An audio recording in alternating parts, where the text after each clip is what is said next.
This family is very special to me.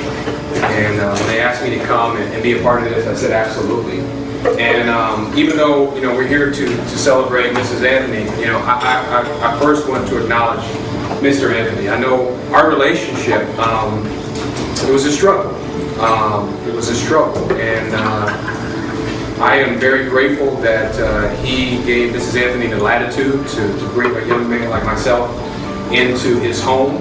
I grew up in a very dysfunctional environment. I grew up on the west side of Columbus, Ohio, in the most dysfunctional neighborhood. I grew up in the Southern Endurance housing projects. Drug dealers, gang bangers, all kind of other people too that I won't mention. There are kids here. And I grew up in an environment where we didn't have fathers. And my interaction with Mr. Anthony, I didn't know how to interact and appreciate the value that he brought the family. So our relationship was a struggle, and I remember I would call the house and I would call to speak to Mrs. Anthony, and when he answered the phone, my heart was, it just sank. I said, oh no, I gotta talk to him. And he never took it personal that I treated him that way, and my words were very brief, laconic, to a point, and almost really rude.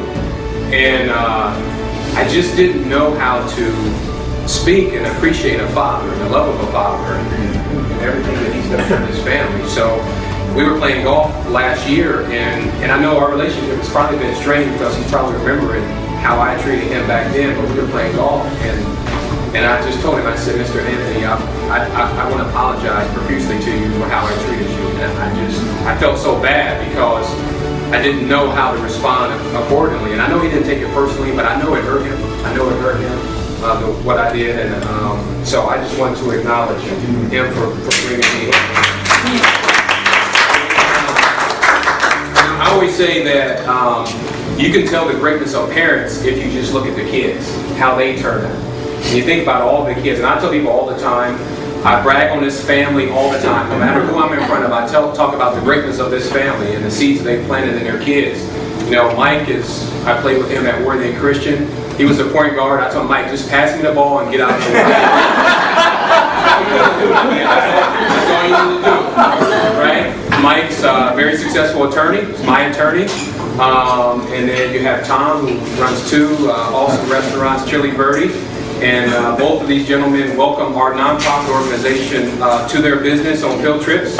I think Tom's a little bit more compassionate than Mike is, just a little bit. And both of these gentlemen have tried to get me to run for politics. And I tell them, look, I want to stay married to this beautiful woman. And I know I would be a tremendous threat to both the Democrats and the Republicans. Particularly my story, my common message.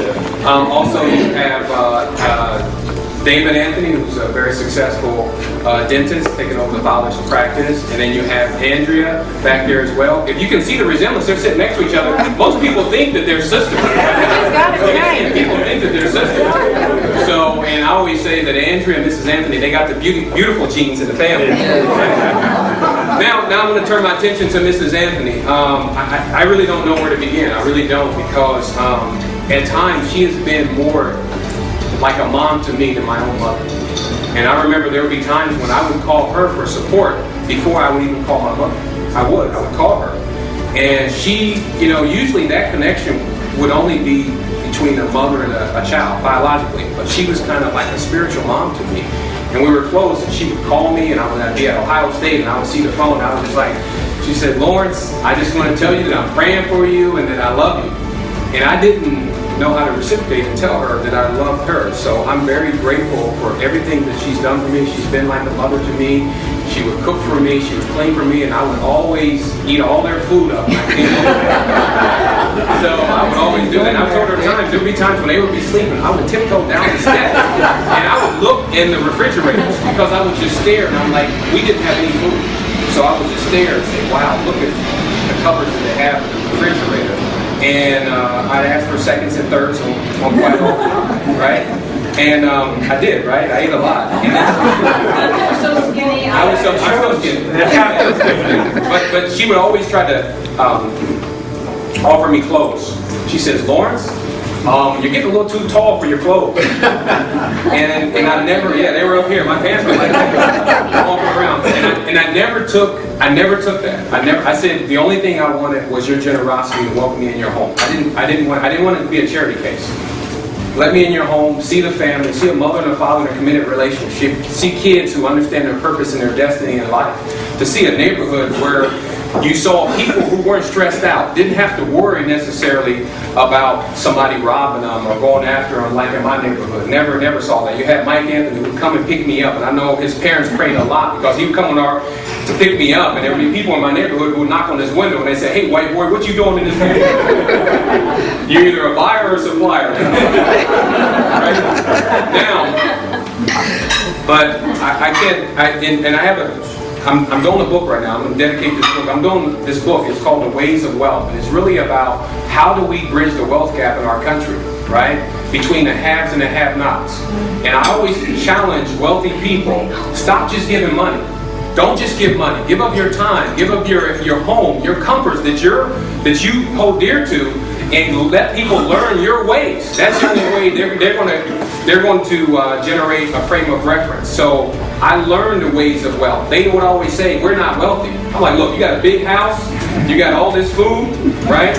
You're rich compared to where I come from. So I learned that. So I'm dedicating this book to Mrs. Anthony, and I'm hoping the next time that I stand in front of you that we'll be here to discuss this book, which we hope will be available in September. So Mrs. Anthony, I know I didn't tell you a lot, but I love you.